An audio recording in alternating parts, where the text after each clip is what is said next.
ক্বালা রাসূলুল্লাহ সাল্লাল্লাহু আলাইহি ওয়াসাল্লাম, আল্লাহর নবী বলেন, লা ইয়াতিয়ান্না আলান নাসি জামান লা ইয়াবকা আহাদুন ইল্লা আকালার রিবা। নবী বলেন, এমন একটা সময় আসবে যেই সময় মানুষ ঢালাও ভাবে মিছিল দিয়া সবাই সুদ খাবে। এই হাদিস যখন আমি পড়ি আমি নিজেরই ঠিক রাখতে পারি না, নবী কি বললেন? এমন একটা সময় আসবে যে সময় কোনো মানুষ বাকি থাকবে না, সবাই সুদ খাবে। নবী বলেন, ইনলাম ইয়াকুলহু, যদিও ডাইরেক্ট না খায়, আসাবাহু মিন বুখারিহি, সুদের হাওয়া সবার গায়ে লাগবে, ইনি বিনি সুদ খাবে মানুষ। এখন যেই কথাটা আপনাদেরকে সর্বশেষ বলবো, এটা শোনার জন্য আপনারা অনেকে প্রস্তুত না, এরপরে শুনতে হবে। বলবো? এই তুমি দিয়ে আসো, তোমার একটা অভিনয় দায়িত্ব, দাঁড়াও।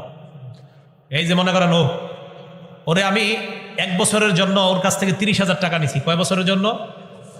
তোমারে 1 ঘন্টা জমিন দিছি আমি, 1 ঘন্টা জমিন 1 বছরের জন্য দিলাম, 30,000 টাকা নিলাম। 1 বছর পর 30,000 দিমু, জমিন দিবে। এই জমিনে সে চাষাবাদ করছে 1 বছর, এটাই তো চলে এলাকায়। সবাই বলেন সুদ। এটা বন্ধক না।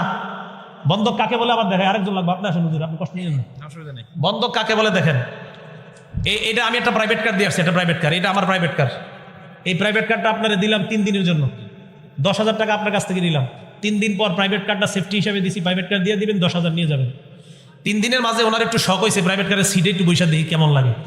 1 মিনিটের জন্য প্রাইভেট কারের সিটে বসে 1 মিনিট পরিমাণ উনি সুদি কারবারে লিপ্ত হয়েছে। ওনারে জমিন দিলাম, এই জমিনে চাষাবাদ করবে না, কিচ্ছু করবে না, টাকা দিব, জমিন দিয়ে দিবে, এটাকে বলা হয় বন্ধক।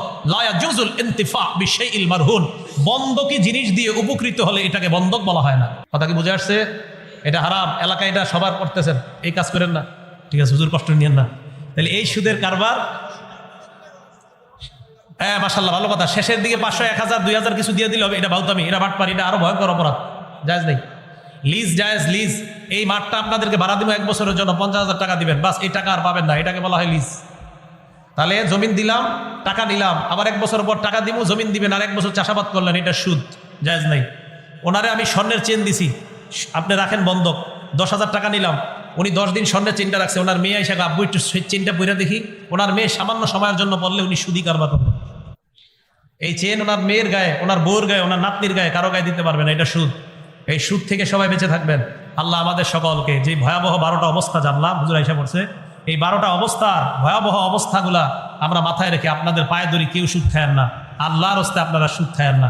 আল্লাহ পাক রব্বুল আলামিন আমাদের সকলকে সুদ নামক এই অপরাধ কর্ম থেকে আমরা যেন বেঁচে থাকতে পারি, আল্লাহ তৌফিক দান করেন।